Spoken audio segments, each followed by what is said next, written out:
Imagine stepping into a modern aircraft cockpit. The screens are digital, the controls look advanced, and the aircraft can almost guide itself through the sky. But here is the surprising part. Some of the technology controlling that cockpit was designed in the 1980s, and in some cases, even earlier. Modern cockpits still depend on legacy avionics systems, old communication standards, flight computers, navigation databases, and control logic created when personal computers were basic and the internet was not part of everyday life. One major example is the aircraft data bus. Think of it as the nervous system of the airplane. It allows systems to talk to each other: engines, autopilot, navigation, displays, sensors, and warning systems. Standards like RINC 429 and MILS TD 1553 may sound outdated, but they are still used because they are reliable, predictable, and heavily tested. In aviation, new is not always better. A cockpit system is not judged by how modern it looks, but by how safely it performs under pressure. If an older system has survived millions of flight hours, passed strict certification,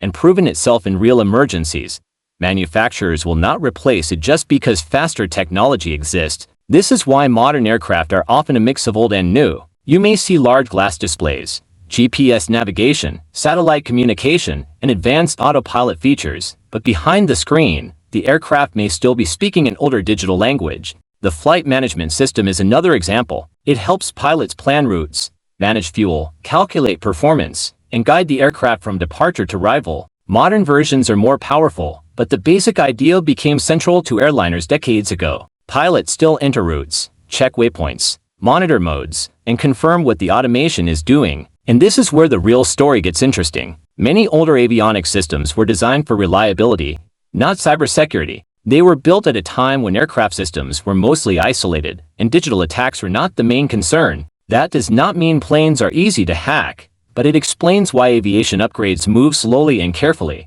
So why not replace everything at once? Because aircraft are not smartphones. You cannot install a new update overnight. Every change must be tested, certified, documented, and proven safe across thousands of conditions. A small change in one system can affect another system in a way nobody expected. That is why 1980s technology still controls modern cockpits. Not because aviation is behind, but because aviation values proven safety over flashy innovation. The next time you see a modern aircraft, remember this. Behind the beautiful screens and advanced automation, there is a hidden layer of old technology quietly doing its job. It may not look futuristic, but it has earned the trust of the skies.